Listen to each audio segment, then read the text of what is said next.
madaxweynayaasha dawladaha xubnaha ka ah dawladda federaalka Soomaaliya oo ah madaxweynaha dawladda Galmudug Mudane Axmed Cabdi Kaariye, madaxweynaha dawladda Hirshabeelle Mudane Maxamed Cabdi Waare, madaxweynaha dawladda Puntland Mudane Saciid Cabdullaahi Deni, madaxweynaha dawladda Koonfur Galbeed Mudane Cabdicasiis Xasan Maxamed Laftagareen iyo madaxweynaha dawladda Jubbaland Mudane Axmed Maxamed Islaan ayaa waxay shir madaxeed wada tashi ah isugu yimaadeen magaalada madaxda Galmudug ee Dhuusamareeb.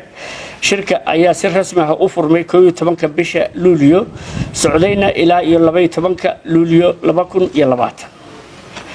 ugu horeyn shirku wuxuu uga mahadcelinayaa dawladda iyo shacabka Galmudug soo dhaweynta iyo martigelinta shirka wada tashiga dawladaha xubnaha ka ah dawladda federaalka.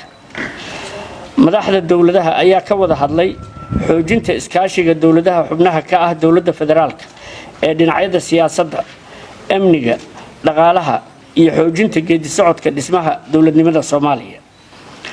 dood iyo wada xaajood dheer oo shirku ka yeeshay arrimaha siyaasadda dalka Soomaaliya gaar ahaan doorashooyinka hay'adaha dawladda federaalka ee Soomaaliya ayaa waxa ka soo baxay in la xoojiyo iskaashiga dawladaha xubnaha ka ah dawladda federaalka ee Soomaaliya ee dhinacyada siyaasadda, amniga iyo horumarinta dhaqaalaha.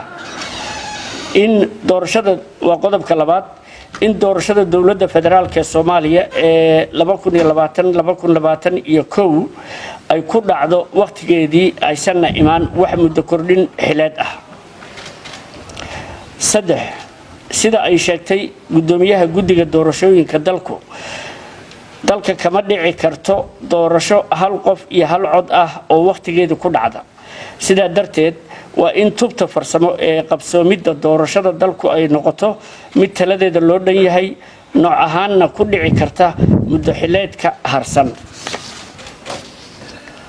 shirku wuxuu ku baaqayaa in madaxweynaha dawladda federaalka ee Soomaaliya iyo ra'iisul wasaaraha iyo madaxweynayaasha dawladaha xubnaha ka ah federaalku ay shir wada tashi ah isugu yimaadaan si ay uga wada arrinsadaan tubta farsamo ee qabsoomidda doorashooyinka dalka ee doorashada dalka ee 2020-2021.